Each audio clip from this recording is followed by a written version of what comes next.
સીતારામ, જય દ્વારકાધીશ. એનિમલ સેવા ભાવનગર યુટ્યુબ ચેનલમાં આપ સર્વે મિત્રોનું સ્વાગત છે. હું હાર્દિક ચૌહાણ ભાવનગરથી. અમે 4 દિવસ પહેલાં એ ગલુડિયાને અકસ્માત થયો હતો. એ ગલુડિયાને અમે સેવા આપવા આવ્યા હતા જોગેશ પાર્કમાં. એ ગલુડિયાનું 4 દિવસ પછી ખૂબ વરસાદ હતો અને ખૂબ પાણી ભરાઈ ગયા હતા. એ ગલુડિયાનું અકસ્માતના હિસાબે મૃત્યુ પામ્યું છે અત્યારે. તો આપણે તેને હિન્દુ શાસ્ત્રો મુજબ આપણે આને અંતિમ ક્રિયા કરશું. તો હું તમને અવશ્ય કહીશ કે તમે અમારી યુટ્યુબ ચેનલમાં ન હો તો ચેનલને સબસ્ક્રાઈબ કરવાનું ભૂલતા નહીં, જેથી કરીને કોઈ બી આવા જીવ રોડ ઉપર પીડાતા હોય તેને આપણે વધારેમાં વધારે સેવા આપી શકીએ. તમને ખાસ કહીશ કે આ શ્વાનની દિવ્ય આત્માને પ્રભુ શ્રી રામ દિવ્ય આત્માને શાંતિ આપે. એ જ મારી પ્રાર્થના.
સીતારામ, જય દ્વારકાધીશ.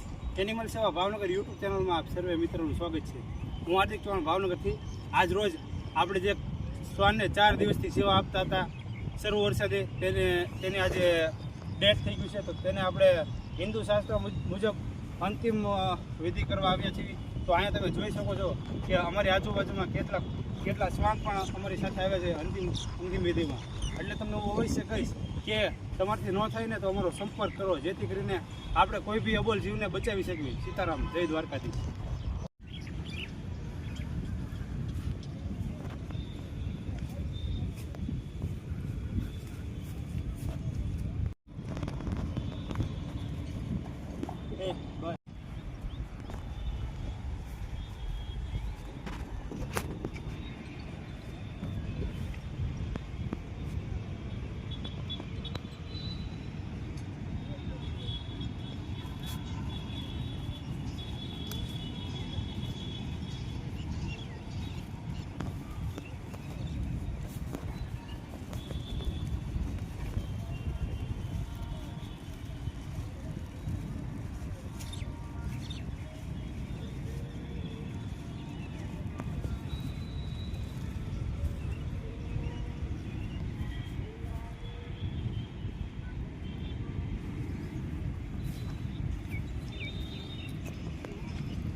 આ નાના અમથા શ્વાનને આપણે તથા 2-3 ગાડી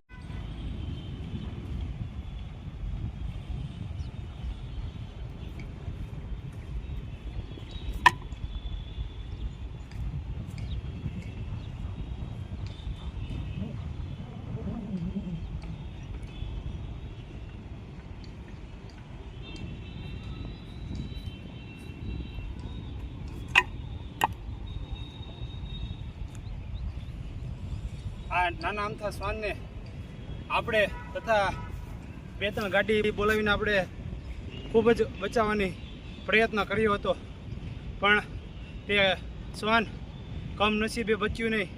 તેમની દિવ્ય આત્માને પ્રભુ શ્રી રામ પરમ કૃપાળુ પરમાત્મા શાંતિ આપે એવી જ હું પ્રાર્થના કરું.